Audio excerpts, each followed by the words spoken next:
Now, former state legislator, now Democratic candidate for the District 1 seat, given up by David Wu. Suzanne Bonamici joining us on the Morning Update. Suzanne, thanks for being with us today. Suzanne, thanks for being with us today. Good morning. There we go. Pleasure to be here. Good morning. Hey, give a listen to one of the charges that Rob Cornilles made on this program yesterday. Here it is. She's actually more partisan than our last representative in the 1st District, Mr. Wu. I mean, the fact that she votes 98% of the time with her party, and she never saw a tax increase or a rate hike in Oregon that she ever voted against, that's abhorrent. All right, Suzanne, that was one of the things that Rob said yesterday. You say what? Oh, I say that Rob's misleading voters, and he knows that because we've talked about this before. You know that he says I voted 98% of the time with my party. You know how often I voted with the majority of Republicans in the Oregon legislature? Also 98%. Because that's how the Oregon legislature works.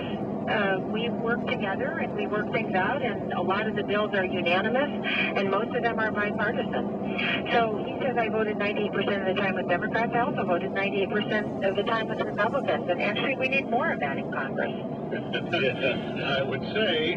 He also said that you have racked up one of the most liberal voting records of any lawmaker in Salem during your 5 years in the legislature. You say what? Well, he's referring to a story that was in the Oregonian. You know, they say that I'm a Democrat and that I stand up for middle-class families and those who are struggling in tough times, and have improved our education and looked out for seniors. And they're saying I have a clear and consistent set of principles that I apply to the decisions I make. And you know, if that's the worst they can say about me, that's pretty good.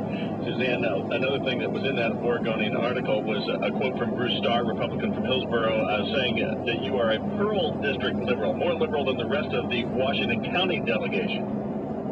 Well, I just don't agree with that. He's endorsed, as far as I know, he's endorsed my opponent. So they didn't talk to people who hadn't endorsed my opponent. So I just disagree with that. I represent, in the legislative process, I represented my constituents, whether they were in the Pearl District or whether they were out in rural Washington County. Along the lines of what you told us about how our legislators vote on compromise measures, he also said, Rob Cornilles did yesterday, that the leading Republican in the Senate voted with Republicans 75%. He was making a comparison with your 98% Democratic. Based on your explanation, that's not a very good number for the Republican leader then.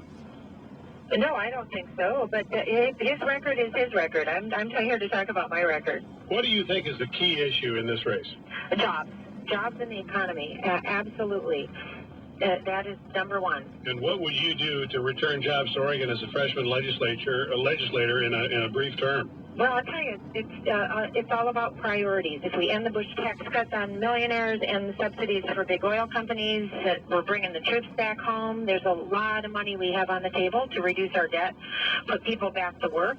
We need to support our small businesses, get them the capital they need to grow and create jobs, and I've already done that in the legislature. We can help people right now by reducing the taxes for new hires as proposed by Congress, and we can invest in our roads, our bridges. We can put people back to work, rebuilding our communities and rebuilding our economy. You know, there's more than 450 structurally deficient bridges in Oregon. Let's get people back to work.